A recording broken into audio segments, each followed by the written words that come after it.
Olá, eu sou o professor Lucas Neto. Sejam bem-vindos a mais um programa Escola Bíblica no seu lar. Hoje nós vamos estudar a lição de número 2, que tem como título O Padrão da Lei Moral. Dentro deste tema, nós vamos estudar sobre 4 assuntos. E o primeiro deles será as tábuas da lei. Em segundo lugar, vamos falar sobre os 10 mandamentos. Em terceiro lugar, vamos falar sobre a questão dos preceitos da lei. E, por último, nós vamos falar sobre a lei e a graça. Vamos então dar início à nossa aula de hoje. Item número 1. As tábuas da lei. Os 10 mandamentos foram escritos pelo próprio dedo de Deus em 2 tábuas e por ordem expressa verbal do Senhor. As tábuas da lei foram colocadas no interior da Arca da Aliança para demonstrar a sua universalidade e origem genuína em Deus. Vamos fazer uma leitura no livro de Êxodo, capítulo número 40, versículos 16 a 21. Êxodo 40, versículos 16 a 21, diz assim a palavra do Senhor. E tudo fez Moisés segundo o Senhor lhe havia ordenado. Assim o fez. No primeiro mês do segundo ano, no primeiro dia do mês, se levantou o tabernáculo. Moisés levantou o tabernáculo e pôs as suas bases, e armou as suas tábuas, e meteu nele as suas vergas, e levantou as suas colunas, estendeu a tenda sobre o tabernáculo, e pôs a coberta da tenda por cima, segundo o Senhor ordenara a Moisés. Tomou o testemunho e o pôs na arca, e meteu os varais na arca, e pôs o propiciatório em cima da arca. Introduziu a arca no tabernáculo e pendurou o véu do reposteiro, e com ele cobriu a arca do testemunho, segundo o Senhor ordenara a Moisés. Portanto, o testemunho aqui, leia-se as tábuas da lei com os 10 mandamentos. Em Hebreus, na carta aos Hebreus, capítulo 9, versículos 1 a 5, há também uma menção direta com relação às tábuas da lei na Arca da Aliança. Diz assim a palavra do Senhor. Ora, a primeira aliança também tinha preceitos de serviço sagrado e o seu santuário terrestre. Com efeito, foi preparado o tabernáculo, cuja parte anterior, onde estavam o candeeiro e a mesa, e a exposição dos pães, se chama o Santo Lugar. Por trás do segundo véu se encontrava o tabernáculo, que se chama o Santo dos Santos, ao qual pertencia um altar de ouro para o incenso e a arca da aliança, totalmente coberta de ouro, na qual estava uma urna de ouro contendo o maná, o bordão de Arão que floresceu e as tábuas da aliança, e sobre ela os querubins de glória, que com a sua sombra cobriam o propiciatório. Dessas coisas, todavia, não falaremos agora pormenorizadamente. Portanto, aí nós temos uma menção direta de que as tábuas da lei foram colocadas dentro da Arca da Aliança para comprovar a universalidade da lei dos 10 mandamentos e também a origem genuína em Deus dos 10 mandamentos.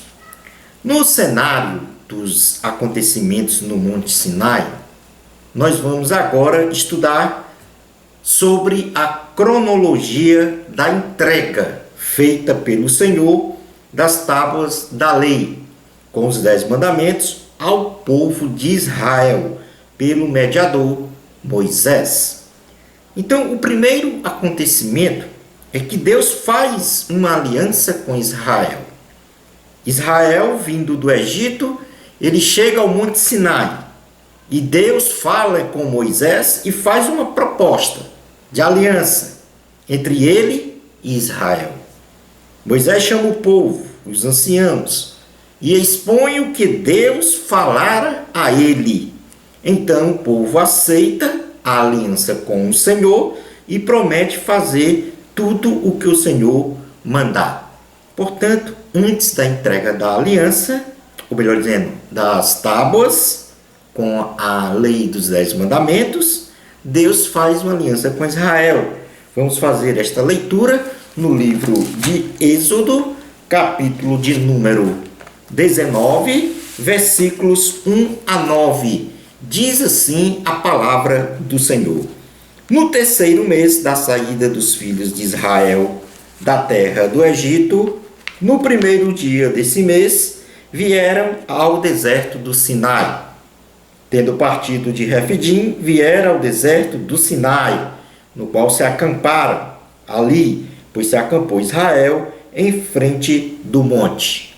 Subiu Moisés a Deus, e do monte o Senhor o chamou e lhe disse: assim falarás à casa de Jacó, e anunciarás aos filhos de Israel: tendes visto o que fiz aos egípcios, como vos levei sobre as asas de águia, e vos cheguei a mim.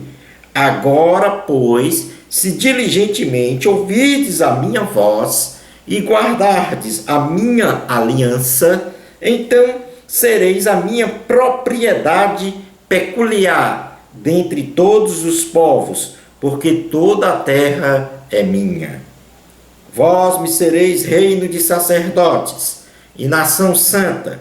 São estas as palavras que falará aos filhos de Israel. Veio Moisés, chamou os anciãos do povo e expôs diante deles todas estas palavras que o Senhor lhe havia ordenado. Então o povo respondeu a uma: tudo que o Senhor falou, faremos. E Moisés relatou ao Senhor as palavras do povo. Disse o Senhor a Moisés: eis que virei a ti numa nuvem escura, para que o povo ouça quando eu falar contigo, e para que também creiam sempre em ti, porque Moisés tinha anunciado as palavras do seu povo ao Senhor. Portanto, neste episódio, o Senhor fala a Moisés, que vai fazer uma aliança com o povo de Israel. O povo de Israel acata, aceita esta aliança, então Moisés transmite ao Senhor. Então, colocada essa situação, Deus então anuncia ao povo os 10 mandamentos. Após a purificação do povo, o Senhor anuncia solenemente, com a sua própria voz, os 10 mandamentos. Vamos dar então continuidade a esta leitura. Êxodo 19, a partir do versículo 10 até o 25, e do capítulo 20, do versículo 1 ao 17. Disse também o Senhor a Moisés: vai ao povo e purifica-o hoje e amanhã. Lavem eles as suas vestes e estejam prontos para o terceiro dia, porque no terceiro dia o Senhor, à vista de todo o povo, descerá sobre o monte Sinai. Marcarás em redor limites ao povo, dizendo: guardai-vos de subir ao monte, nem toqueis o seu limite. Todo aquele que tocar o monte será morto. Mão nenhuma tocará neste, mas será apedrejado, flechado. Quer seja animal, quer seja homem, não viverá. Quando soar longamente a buzina, então subirão ao monte. Moisés, tendo descido do monte ao povo, consagrou o povo e lavaram as suas vestes. E disse ao povo: estáis prontos ao terceiro dia, e não vos chegueis à mulher. Ao amanhecer do terceiro dia, houve trovões e relâmpagos, e uma espessa nuvem sobre o monte, e muito forte clangor de trombeta, de maneira que todo o povo que estava no arraial se estremeceu.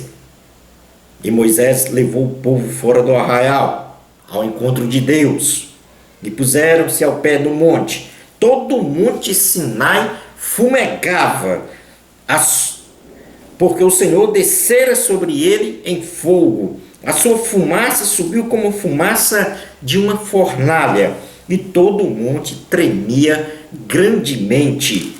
E o clangor da trombeta ia aumentando cada vez mais.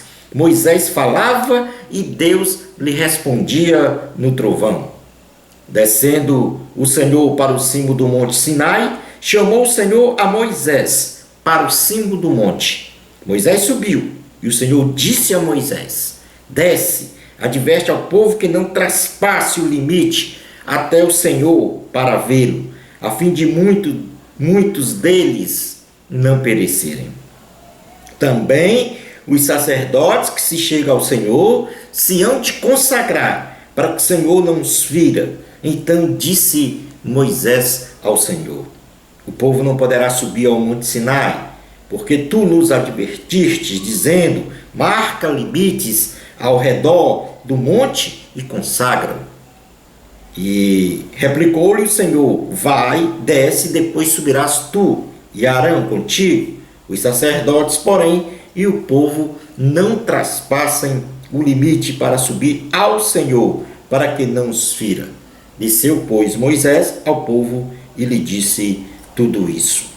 Continuando ainda a leitura, agora no capítulo 20 de Êxodo, o Senhor então anuncia os 10 mandamentos ao povo de Israel. Diz assim a palavra do Senhor: então falou Deus todas estas palavras: eu sou o Senhor teu Deus, que te tirei da terra do Egito, da casa da servidão. Não terás outros deuses diante de mim. Não farás para ti imagem de escultura, nem semelhança alguma do que há em cima nos céus, nem embaixo na terra, nem nas águas debaixo da terra. Não as adorarás, nem lhes dará culto, porque eu sou o Senhor teu Deus, Deus zeloso, que visito a iniquidade dos pais nos filhos até a 3ª e 4ª geração daqueles que me aborrecem. E faço misericórdia até 1000 gerações daqueles que me amam e guardam os meus mandamentos. Não tomarás o nome do Senhor teu Deus em vão, porque o Senhor não terá por inocente o que tomar o seu nome em vão. Lembra-te do dia de sábado, para o santificar. 6 dias trabalharás e farás toda a tua obra. Mas o 7º dia é o sábado do Senhor, teu Deus. Não farás nenhum trabalho, nem tu, nem o teu filho, nem a tua filha, nem o teu servo, nem a tua serva, nem o teu animal, nem o forasteiro das tuas portas para dentro.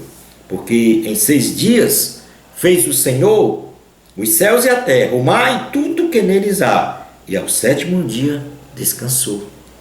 Por isso o Senhor abençoou o dia de sábado e o santificou. Honra teu pai e tua mãe, para que se prolongue os teus dias na terra que o Senhor teu Deus te dá.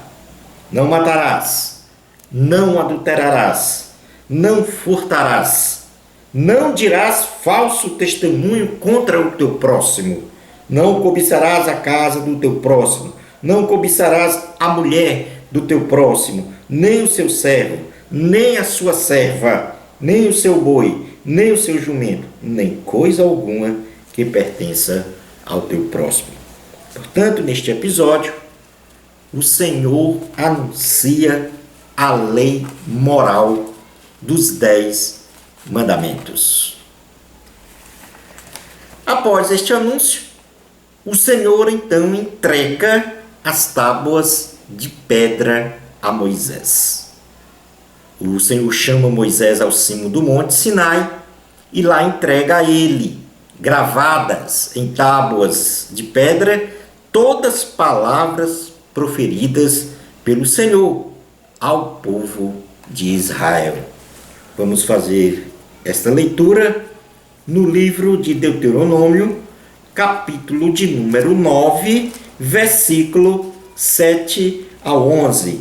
Diz assim a palavra do Senhor: Lembrai-vos e não vos esqueçais de que muito provocastes a ira do Senhor, vosso Deus, no deserto, desde o dia que saíres do Egito até que chegastes a este lugar. Rebeldes fostes contra o Senhor, pois em Horebe tanto provocastes a ira do Senhor, que a ira do Senhor se acendeu contra vós para vos destruir. Subindo eu ao monte a receber as tábuas de pedra, as tábuas da aliança que o Senhor fizera convosco, fiquei no monte 40 dias e 40 noites. Não comi pão nem bebi água. Deu-me o Senhor as 2 tábuas de pedra, escritas com o dedo de Deus, e nelas estavam todas as palavras segundo o Senhor havia falado convosco no monte, do meio do fogo, estando reunido todo o povo. Ao fim dos 40 dias e 40 noites, o Senhor me deu as 2 tábuas de pedra, as tábuas da aliança. Ocorre que Moisés, após essa entrega, ele desce ao monte. Então Moisés quebra as tábuas da lei devido à idolatria de Israel.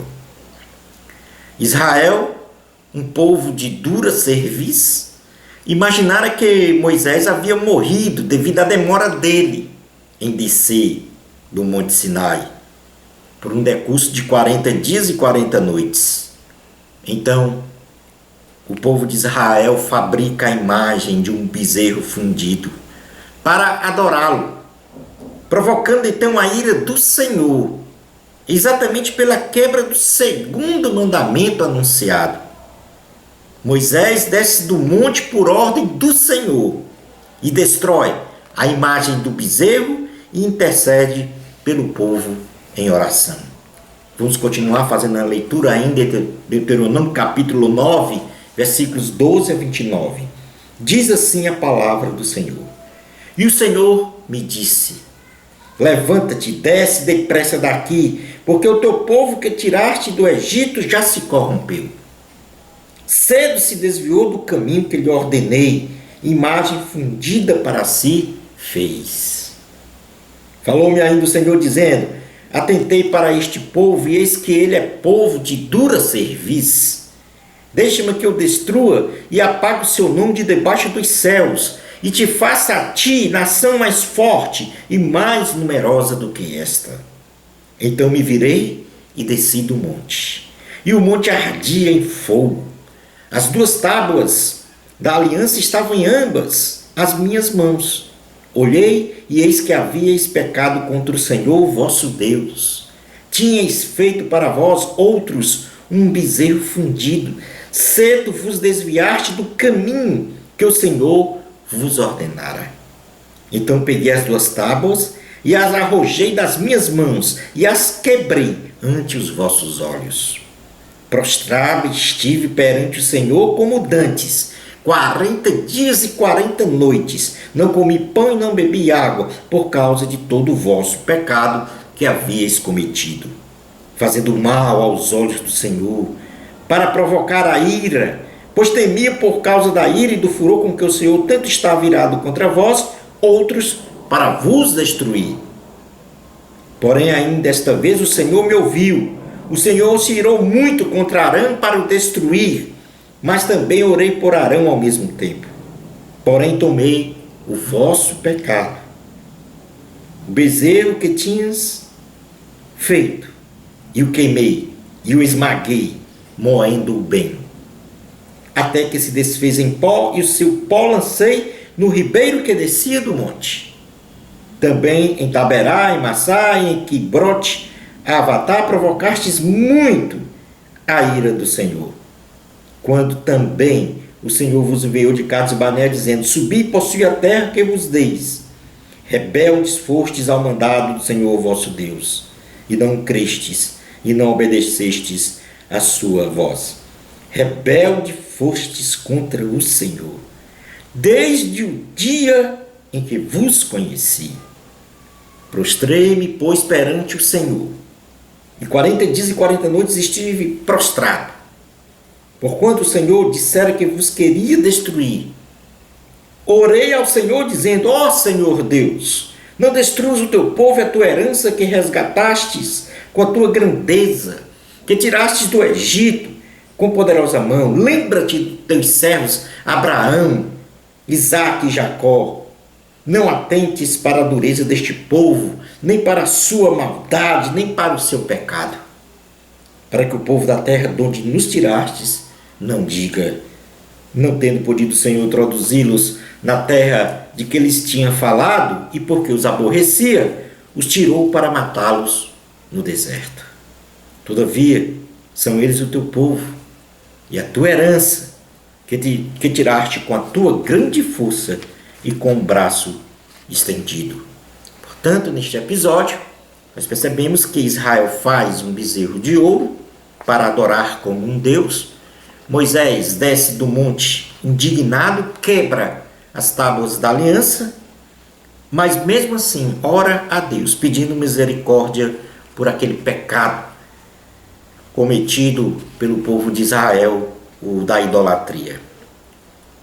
Deus, em sua infinita misericórdia, renova então o concerto.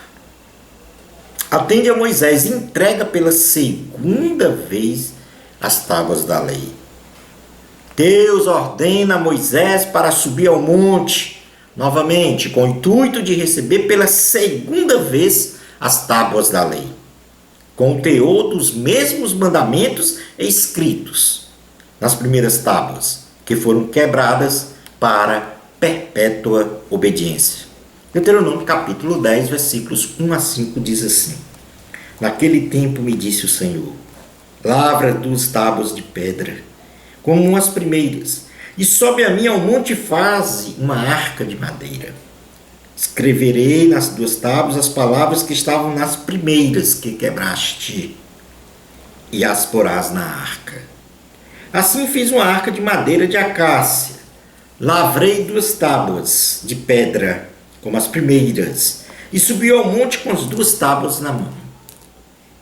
Então escreveu o Senhor nas tábuas, segundo a primeira escritura, os 10 mandamentos, que eles vos falara no dia da congregação, no monte no meio do fogo. E o Senhor mas deu a mim. Virei-me e desci do monte, e pus as tábuas na arca que eu fizera, e ali estão, como o Senhor me ordenou. Vamos passar agora a estudar o item 2 da lição, os 10 mandamentos. A despeito da origem etimológica da palavra mandamento, cujo termo utilizado na Bíblia é entolé, muito usado para se referir esta palavra a preceitos morais e religiosos. Nós analisaremos agora, na forma teológica e espiritual, os 10 mandamentos, tanto no contexto do Antigo Testamento, considerando-os como princípios morais cardeais básicos que receberam em o Novo Testamento notável expansão e profundidade espiritual. Passamos agora a fazer uma análise dos 10 mandamentos do ponto de vista teológico.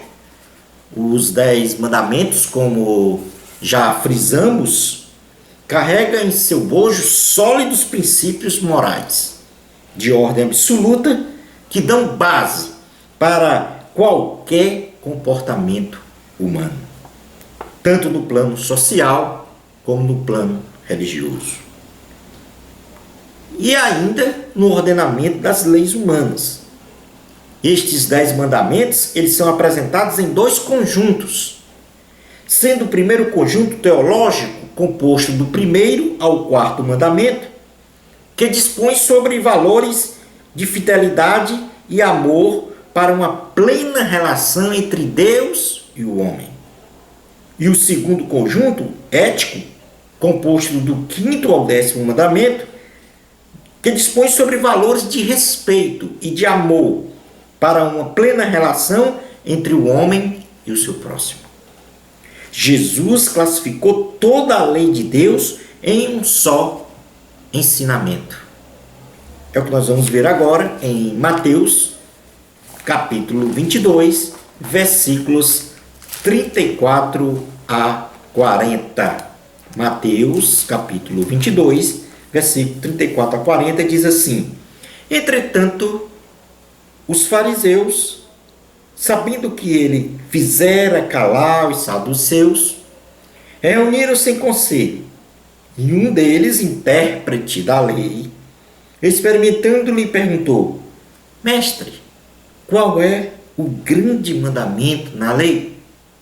Respondeu-lhe Jesus: Amarás o Senhor teu Deus de todo o teu coração, de toda a tua alma e de todo o teu entendimento.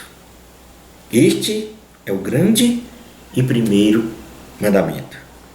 O segundo, semelhante a este, é: amarás o teu próximo como a ti mesmo. Destes 2 mandamentos dependem toda a lei e os profetas. Portanto, o Senhor Jesus resume os 10 mandamentos em 2 grandes mandamentos, onde o primeiro é uma relação vertical entre Criador e criatura, que vai do 1º ao 4º mandamento, e o segundo é uma relação horizontal entre os homens, que vai do 5º até o 10º mandamento. E é o que nós vamos passar a fazer agora, esta análise espiritual dos 10 mandamentos. Então, para a análise de cunho espiritual, nós vamos mencionar cada mandamento, expondo então o propósito de cada mandamento e a sua amplitude no ensino de Jesus e também de seus discípulos. Então, vamos começar, logicamente, pelo primeiro mandamento, que inclusive é o mandamento que dá base para os outros 9. Então, o primeiro mandamento diz assim, em Êxodo capítulo 20, versículos 1 a 7, o versículo 3 diz: Não terás outros deuses diante de mim. Portanto, um só Deus. E o propósito deste primeiro mandamento é perpetuar o monoteísmo, crendo então no único Deus e obedecendo a sua vontade. Cristo, através da oração do Pai Nosso, ele dignifica Deus como nosso Pai, pois Pai só existe um. Não podemos nascer de 2 pais, mas de apenas um único Pai, preservando o princípio da exclusividade. Vamos fazer uma leitura em Mateus, capítulo 6, versículo 9. Na parte A do versículo, diz assim a palavra do Senhor. Mateus, capítulo 6, versículo 9. Portanto, vós orareis assim: Pai nosso que estás nos céus, santificado seja o teu nome. Nós só temos um Pai, nós só temos um Deus de exclusividade. Paulo e Barnabé, eles ratificam a existência de um único Deus. De um único Deus vivo também e exclusivo. Vamos fazer uma leitura em Atos, capítulo 14, Atos dos Apóstolos, em seu capítulo 14, versículos 8 a 15. Ratifica esta condição da existência de um único Deus. Atos capítulo 14, versículos 8 a 15 diz assim: Em Listra costumava estar sentado certo homem aleijado, paralítico, desde o seu nascimento, o qual jamais pudera andar. Esse homem ouviu falar a Paulo, que fixando nele os olhos e vendo que possuía fé para ser curado, Disse-lhe em alta voz: apruma-te direito sobre os pés. Ele saltou e andava. Quando as multidões viram o que Paulo fizera, gritaram em língua licaônica, dizendo: os deuses em forma de homens baixaram até nós. A Barnabé chamavam Júpiter e a Paulo Mercúrio, porque era este o principal portador da palavra. O sacerdote de Júpiter, cujo templo estava em frente da cidade, trazendo para junto das portas touros e grinaldas, queria sacrificar, juntamente com as multidões. Porém, ouvindo isto, os apóstolos Barnabé e Paulo, rasgando as suas vestes, saltaram para o meio da multidão, chamando: senhores, por que fazeis isto? Nós também somos homens como vós, sujeitos aos mesmos sentimentos, e vos anunciamos o Evangelho de Cristo, para que destas coisas vãs vos convertais ao Deus vivo, que fez o céu, a terra, o mar e tudo o que neles há. No segundo mandamento, diz assim a palavra do Senhor, do versículo 4 a 6 de Êxodo 20. Não farás para ti imagem de escultura, nem semelhante alguma do que há em cima nos céus, nem embaixo na terra, nem nas águas debaixo da terra. Ou seja, nenhuma imagem. As esculturas são elementos preponderantes no misticismo humano para cometimento da adoração a ídolos. O intuito deste mandamento é a total aniquilação da idolatria, cujo elemento principal de indução são as imagens, sem se falar que existe também a idolatria com relação a pessoas, a idolatria com relação ao poder, a idolatria com relação ao dinheiro.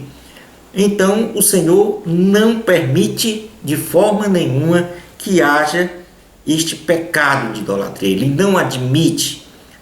E no ensino de Cristo, ele diz que não é necessário que o próprio Deus seja representado. Nem o próprio Deus pode ser representado por imagens.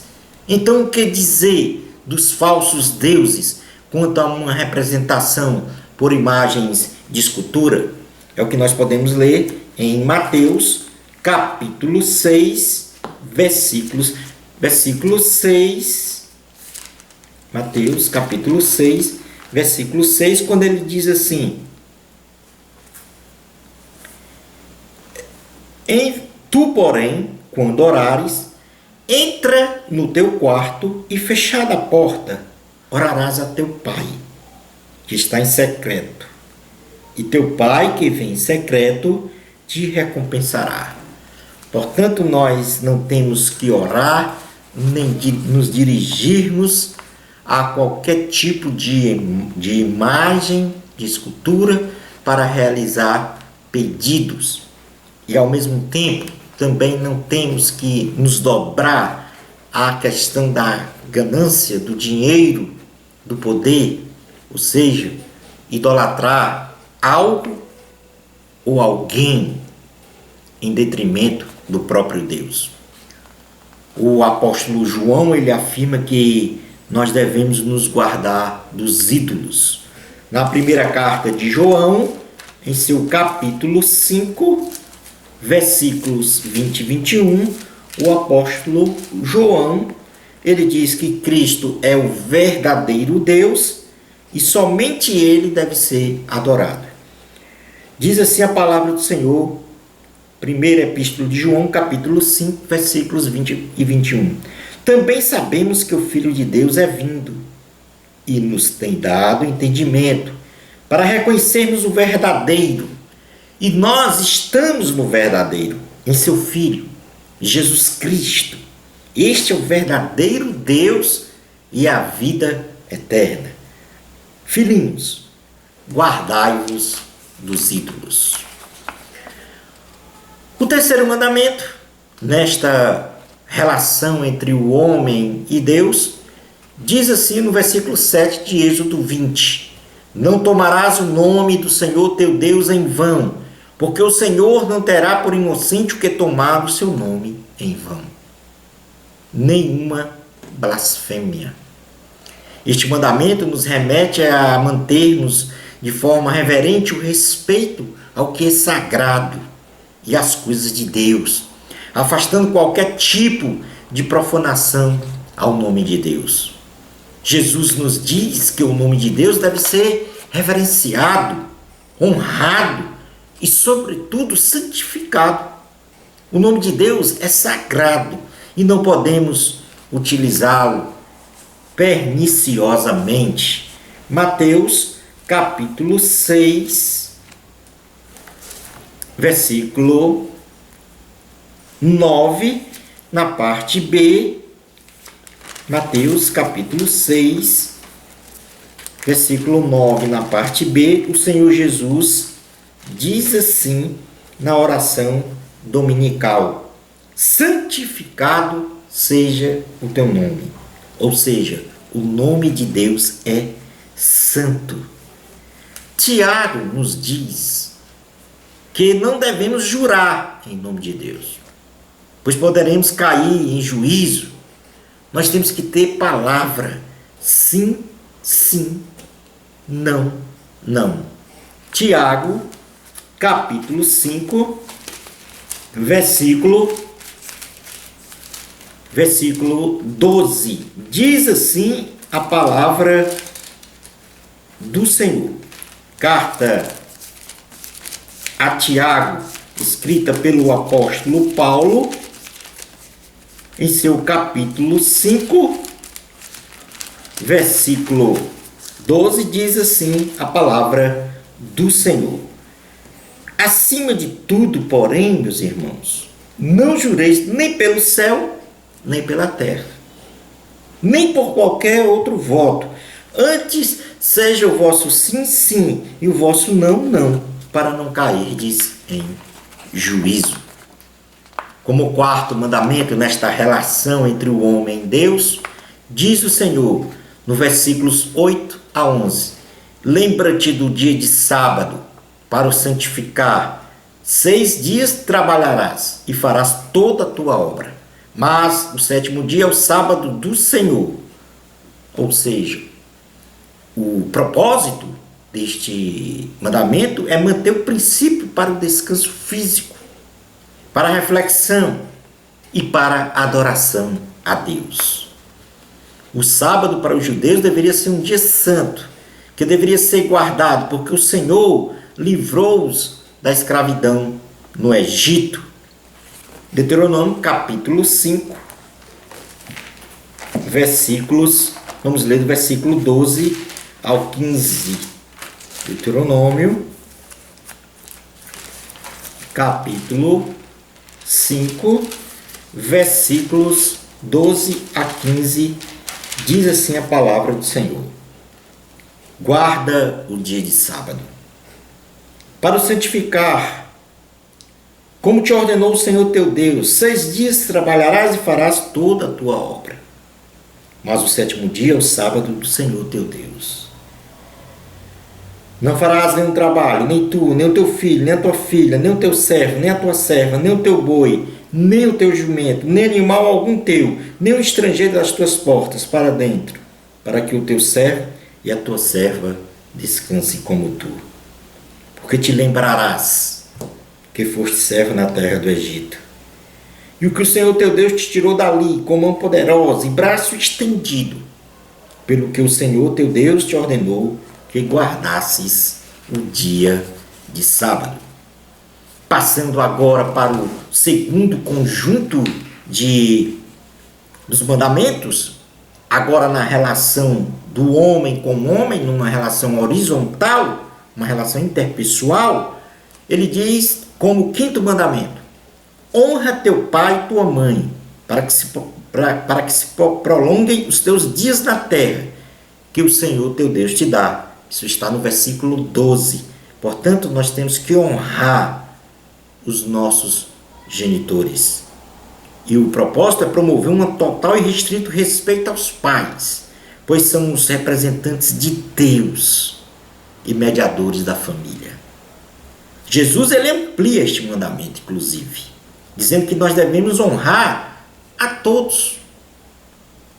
Paulo também enfatiza esse mandamento de honrar o pai e a mãe, pois quem não honra pai e mãe não tem respaldo para honrar o Senhor. No sexto mandamento, diz a palavra do Senhor: não matarás, versículo 13 de Êxodo 20. E o propósito é respeitar a vida humana, pois ninguém tem o direito de subtrair a vida de uma pessoa. Jesus ele amplia também este mandamento, dizendo que não podemos nem mesmo irarmos sem motivo ou proferir insultos aos outros. Paulo também enfatiza que quem ama ao próximo é incapaz de matá-lo ou cometer qualquer tipo de pecado contra ele. Sétimo mandamento, o Senhor diz: não adulterarás. Versículo 14, Êxodo 20. E o propósito é proteger a integridade da família de qualquer conduta ilícita, melhor dizendo, na ótica das relações sexuais. Jesus ele amplia este mandamento, dizendo que se ao menos pensarmos em desejar uma mulher com intenção impura, nós já cometemos o pecado do adultério. Paulo nos diz que os adúlteros não herdarão o reino de Deus. Como oitavo mandamento, diz a palavra de Deus em Êxodo capítulo 20, versículo 15: não furtarás. E o propósito é proteger o patrimônio alheio. Jesus Cristo, mais uma vez, amplia este mandamento, dizendo que nós devemos dar aos necessitados e jamais subtrair qualquer coisa de alguém. Paulo nos diz que não devemos furtar e sim trabalhar arduamente para nos sustentar e, inclusive, ajudar aos necessitados. Mandamento de número 9. Diz assim a palavra de Deus em Êxodo capítulo 20, versículo 16: não dirás falsos testemunhos contra o teu próximo. E o propósito é eliminar a mentira, o engano nas relações sociais. Jesus ele amplia este mandamento, dizendo que não devemos jurar, nem proferir mentiras. O nosso sim deve ser sim, o nosso não deve ser não. Paulo nos diz que não devemos mentir, porque temos o caráter de Deus e Deus não é mentiroso. Finalmente, o mandamento de número 10, que está no versículo 17 de Êxodo 20, diz: não cobiçarás a casa do teu próximo, não cobiçarás a mulher do teu próximo, nem o seu servo, nem a sua serva, nem o seu boi, nem o seu jumento, nem coisa alguma que pertença ao teu próximo. Nada de cobiça. E o propósito é respeitar o casamento, a propriedade e os bens privados. Jesus ele amplia este mandamento, dizendo que o homem é feliz em todos os aspectos se buscar em primeiro lugar o reino de Deus e sua justiça. Paulo nos diz que não devemos nem falar o nome cobiça, quanto mais cobiçar. Portanto, aí nós temos um preâmbulo da explicação básica dos 10 mandamentos quanto aos propósitos e também que eles foram enfatizados, foram até aprofundados por Jesus e pelos seus discípulos. É evidente que nas próximas aulas nós vamos estudar cada um destes mandamentos de forma mais profunda. Aqui nós temos apenas uma visão geral para compreendermos o que nós vamos estudar daqui para frente a partir da próxima lição, onde em cada lição estudaremos um mandamento. Vamos passar agora para o item 3 da lição, que fala sobre a questão dos preceitos da lei. A palavra de Deus assevera claramente que toda a Bíblia Sagrada foi escrita por homens. inspiradas pelo Espírito Santo, para o registro dos ensinamentos, dos mandamentos e dos estatutos e juízos de Deus. Isto é dito na segunda carta a Timóteo, escrita por Paulo, no capítulo 3, versículos 14 a 17, que diz assim: Tu, porém, permanece naquilo que aprendeste e de que foste inteirado, sabendo de quem o aprendeste, e que desde a infância sabes as sagradas letras, que podem tornar-te sábio para a salvação pela fé em Cristo Jesus. Toda a Escritura é inspirada por Deus e útil para o ensino, para a repreensão, para a correção, para a educação na justiça, a fim de que o homem de Deus seja perfeito e perfeitamente habilitado para toda boa obra. A lei do Senhor, a Bíblia Sagrada, é uma só para a plenitude de nossa vida, tanto no plano terrenal como no plano celestial. Porém, no Pentateuco, os 5 primeiros livros da Bíblia, há de se fazer uma distinção pedagógica entre a denominada, entre aspas, lei de Deus, os 10 mandamentos, e a lei de Moisés, o concerto. É evidente que Deus só tem uma lei, mas foi feita essa distinção para um ensino pedagógico. Então, neste contexto, esta distinção entre a lei dos 10 mandamentos e a lei do concerto, escrita no Pentateuco por Moisés, sobre a inspiração de Yahvé, é para efeito didático e pedagógico, visando apenas a compreensão das abrangências dessas leis, considerando que em seu conjunto é uma só, pois ambas são concertos de Deus. A lei de Deus, isto é, os 10 mandamentos, são preceitos morais universais dados aos homens para serem obedecidos integralmente, indistintamente, por todos os povos em qualquer época, não podendo sofrer qualquer alteração da sua forma original. E imperativamente assumem um caráter permanente, imutável e infindável. Esta lei, raiz para as demais leis, ou seja, as 2 tábuas dos 10 mandamentos, foram colocadas no interior da Arca da Aliança, para demonstrar a sua universalidade e origem genuína em Deus. Muitos propagam por aí dizendo que os 10 mandamentos têm a mesma importância, o mesmo peso dos demais estatutos e juízos de Deus registrados na Bíblia. É evidente que uma coisa é certa: Deus fez questão que da sua lei, ou seja, da lei de Deus, que compõe no caso a Torá, ele quis de forma, vamos dizer assim, muito visível, estabelecer uma diferenciação, uma atenção mais especial para os 10 mandamentos.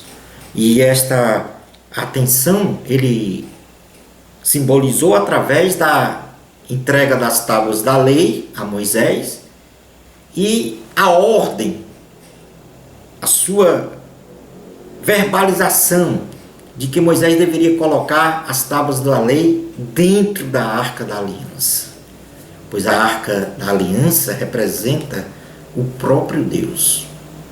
E com isso, o Senhor quis fazer com que os 10 mandamentos assumissem uma característica de universalidade, ou seja, para todos os homens, e também que cuja fonte era genuína de Deus. Claro está que a lei de Deus é uma só, registrada na Bíblia Sagrada. Mas Deus quis, sim, dar uma conotação de chamar a atenção para os 10 mandamentos como uma lei moral perpétua. Já a lei de Moisés, que é a mesma lei de Deus, ela guarda prescrições de ordem variada, direcionada a um povo especificamente, no caso, aos israelitas. E isto com severas restrições, sendo elas então temporais, cuja vigência de algumas delas terminou com a dispensação da graça, inaugurada pela primeira vinda de Cristo. Apesar destas características, nós podemos observar que alguns princípios destas leis foram subjetivamente aplicadas no ordenamento jurídico de muitas nações nos dias de hoje. O livro da lei de Moisés, com as leis escritas, ele foi colocado ao lado da Arca da Aliança, como testemunha contra o povo de Israel, que se comprometera a cumprir todos os estatutos ali escritos. Vamos fazer uma leitura no livro de Deuteronômio, capítulo 31, versículos 24 a 29, que diz assim a palavra do Senhor. Tendo Moisés acabado de escrever integralmente as palavras desta lei num livro, portanto, todas as outras leis que Deus deu a Moisés, ele escreveu no livro. Então ele deu ordem aos levitas que levam a Arca da Aliança do Senhor, dizendo: tomai este livro da lei e ponde-o ao lado da Arca da Aliança do Senhor, vosso Deus, para que ali esteja por testemunha contra ti, porque conheço a tua rebeldia e a tua dura cerviz. Pois se vivendo eu ainda hoje convosco sois rebeldes contra o Senhor, quanto mais depois da minha morte. Ajuntai perante mim todos os anciãos das vossas tribos e vossos oficiais, para que eu fale a seus ouvidos estas palavras, e contra eles, por testemunhas, tomareis os céus e a terra. Porque sei que depois da minha morte, por certo, procedereis corruptamente e vos desviareis do caminho que vos tenho ordenado. Então esse mal vos alcançará nos últimos dias, porque fareis mal perante o Senhor, provocando a ira com as obras das vossas mãos. Então, observe que a lei de Deus, ela está toda dentro do Pentateuco, da Torá. Várias leis, inclusive de cunho cerimonial, militares, ecológicas, leis trabalhistas, até mesmo leis da escravatura. E o Senhor, então, fez uma distinção. Os 10 mandamentos que estão contidos dentro da lei de Deus, o Senhor fez questão que fosse colocado dentro da Arca da Aliança, para provar a sua universalidade, ou seja, para todos os homens, e também provar a sua genuinidade, tendo como fonte Deus. Então, os 10 mandamentos foram para dentro da Arca da Aliança. Já as demais leis, que teve como base os 10 mandamentos, foi escrita num livro e colocada fora da Arca da Aliança, ao lado, para que ali, aquele livro, fosse testemunha do que Israel prometera a Deus, de cumprir todas as leis ali escritas. Então, para que todas as dúvidas sejam dirimidas, a lei de Deus é uma só. Mas o Senhor, ele fez questão de separar os 10 mandamentos com característica de universalidade e de origem nele, e também as demais leis para servir de testemunha fora da arca contra o povo de Israel, se estes transgredisse a lei no que aconteceu. Vamos falar agora sobre o último item da lição, a lei e a graça. O item de número 4. Nós somos salvos pela lei ou pela graça? E se somos salvos pela graça, para que serve então a lei? Estas são perguntas que ecoam por séculos e séculos, que em muitas situações, quando não respondidas de forma responsável, provocam dúvidas e distorções dos verdadeiros ensinamentos sobre este assunto na Bíblia Sagrada. Nós vamos começar a responder as questões supracitadas a partir de uma análise com muita responsabilidade, considerando os textos e contextos bíblicos. Porque, naturalmente, em muitas situações, até mesmo por se dizer que nós somos salvos pela graça, se coloca que os 10 mandamentos estão abolidos, porque nós somos salvos pela graça e não pela lei. Então vamos analisar de forma responsável essa questão. E vamos começar respondendo sobre a primeira questão. Somos salvos pela lei ou pela graça? O homem, ao decair pela ação do pecado, no caso Adão, que desobedeceu a Deus, ele recebeu pelas infinitas misericórdias do Senhor o presente de ser salvo pela graça, ou seja, favor imerecido em todas as gerações. Isso quer dizer, nós somos salvos pela graça. É o que diz na carta aos Efésios, capítulo 2, versículos 1 a 10. Vamos fazer uma leitura.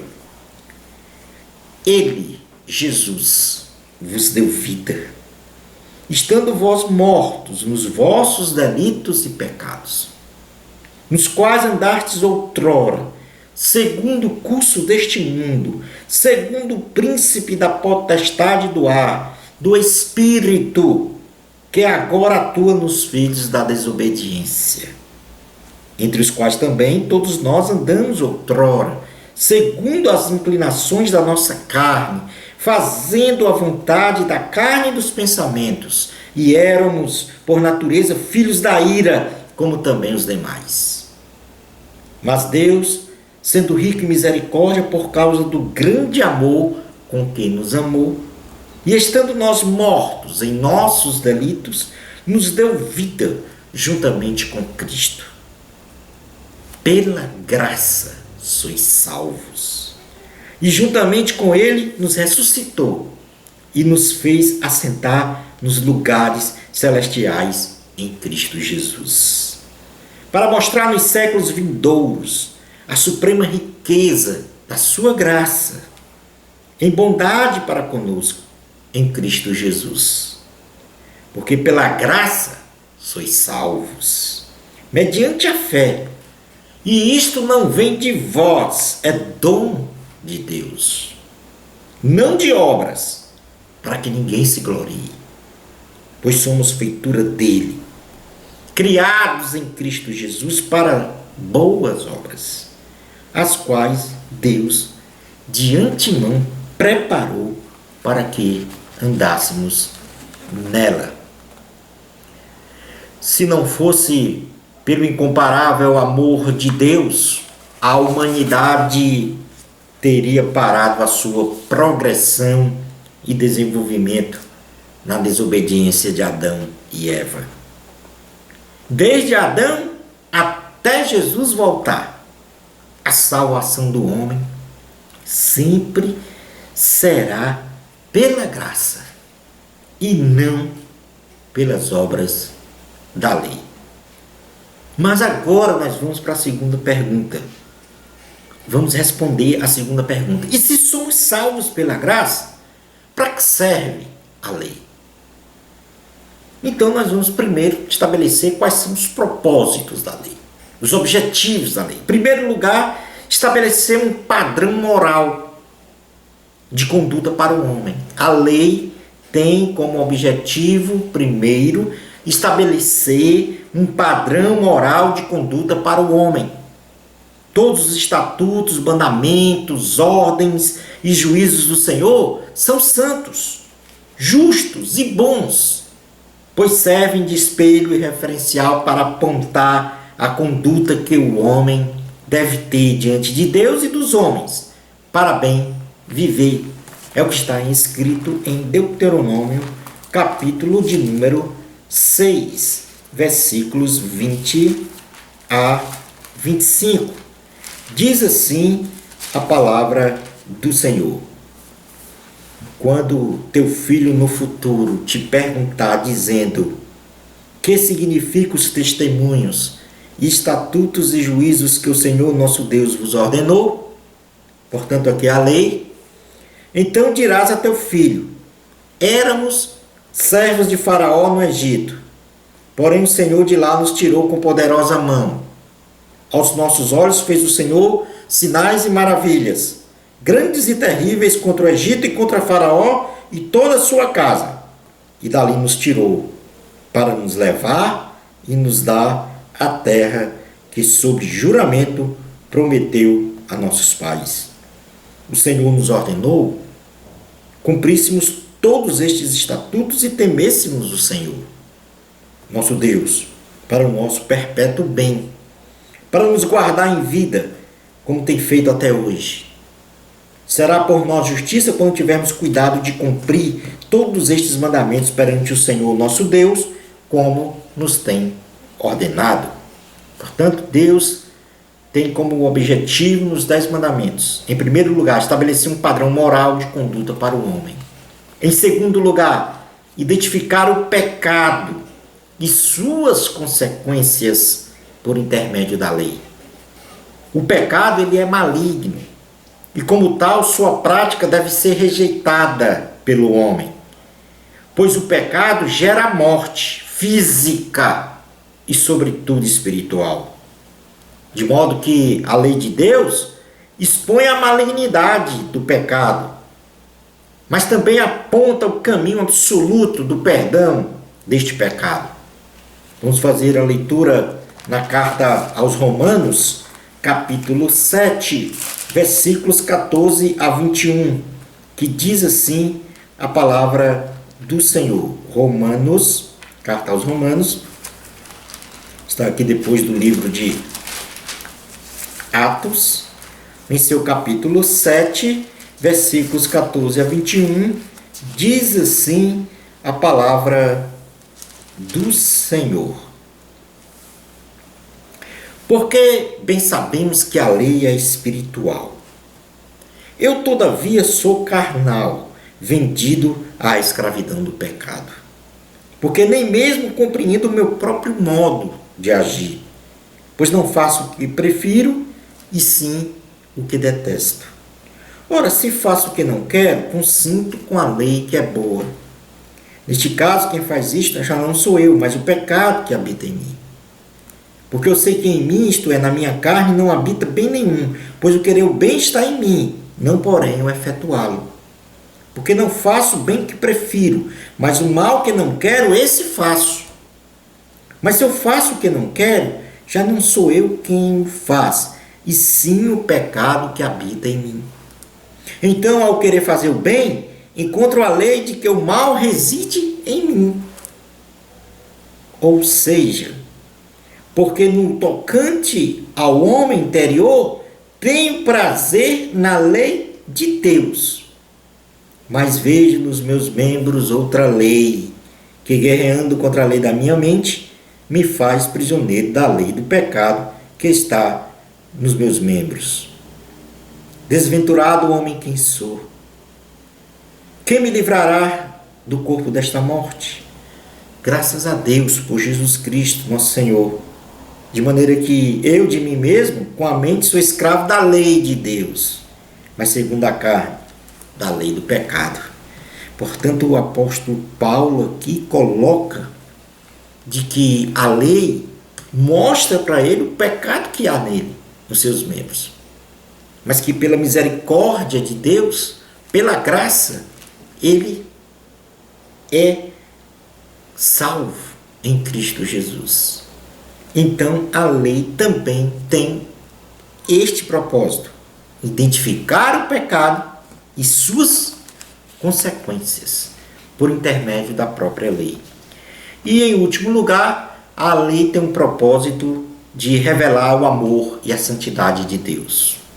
Deus é amor, e a maior prova deste infinito e incondicional amor foi ele ter enviado o seu Filho para morrer na cruz por toda a humanidade.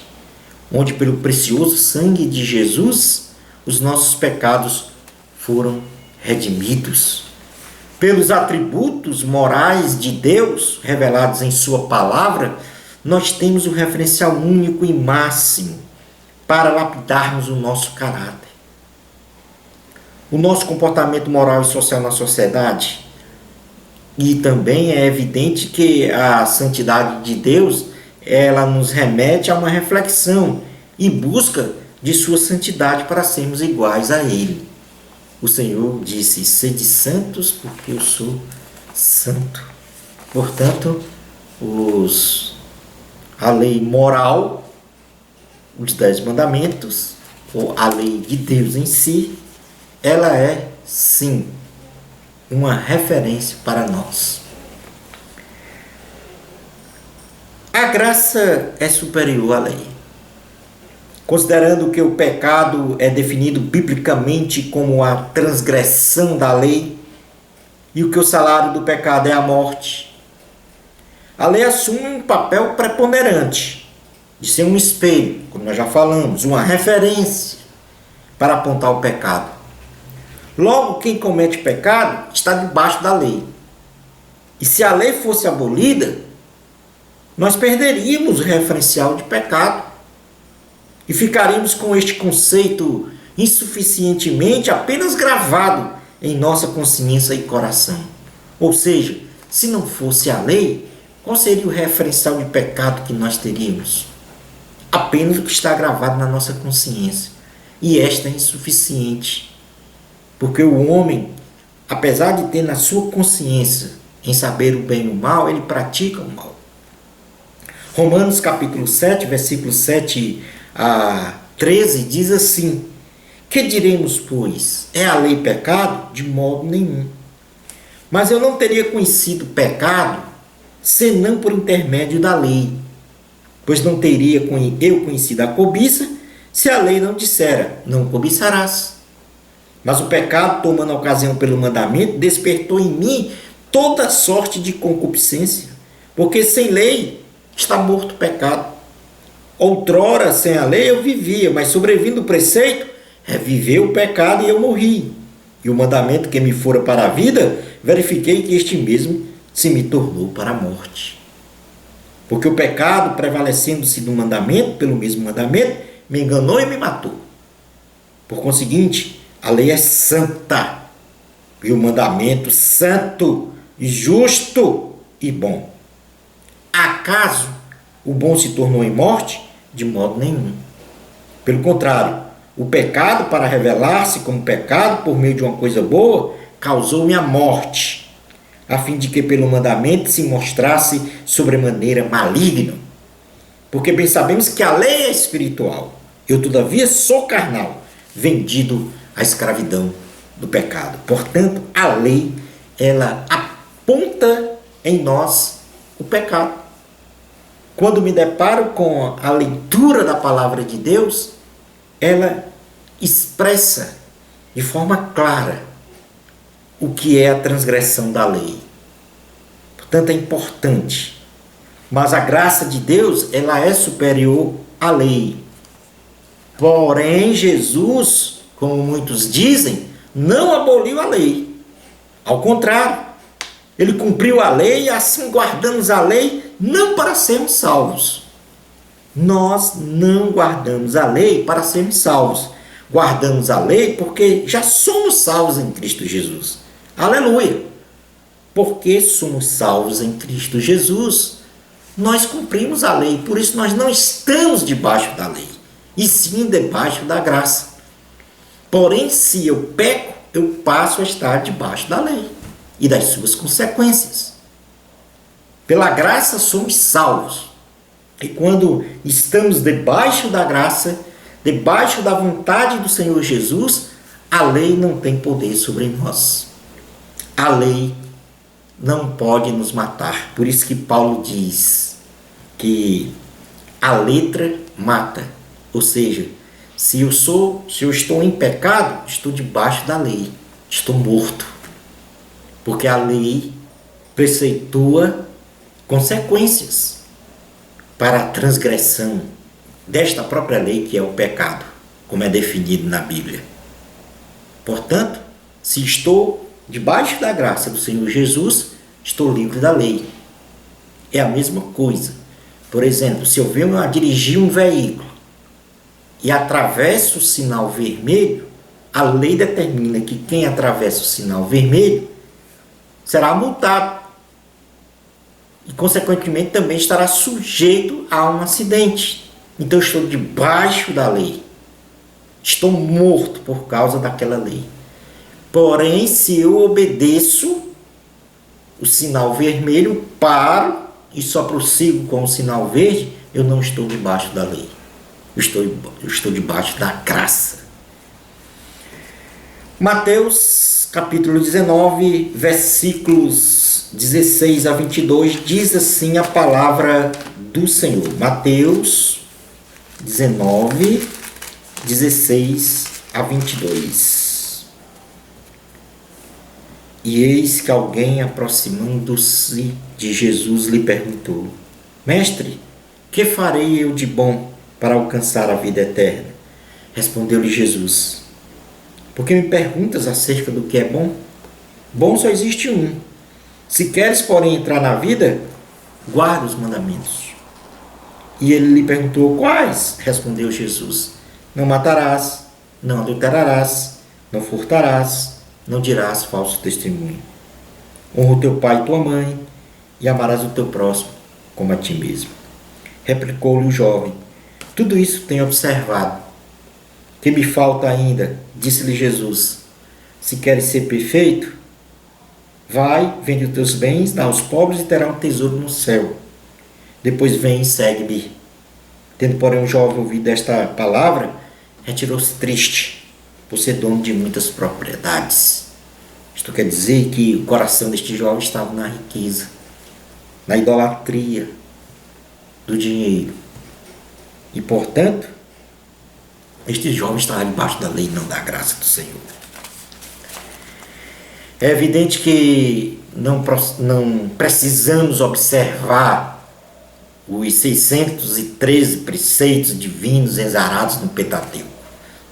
Não estamos aqui defendendo a guarda destes preceitos, porque eles foram manifestados para a consecução especificamente do povo de Israel, naquele momento vivido por aquela sociedade judaica, sendo então estes preceitos transitórios.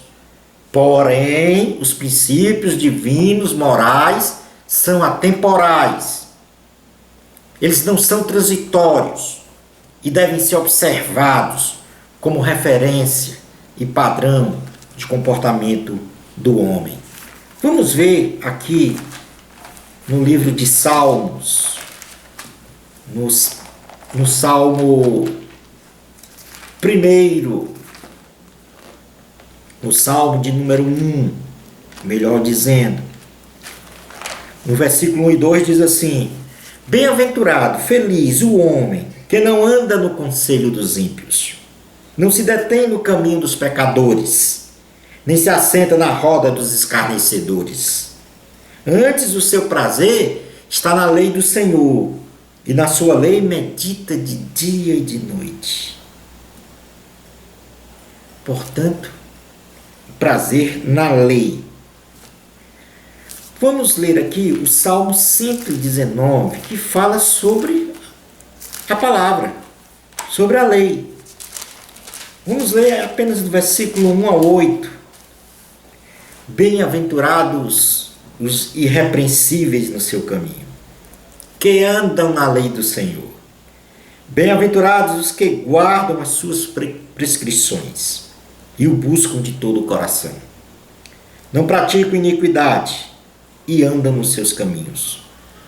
Tu ordenaste os teus mandamentos para que os cumpramos à risca.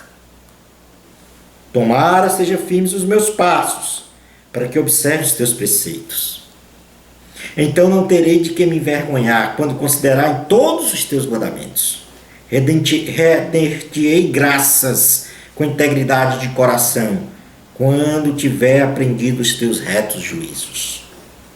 Cumprirei os teus decretos, não me desampares jamais.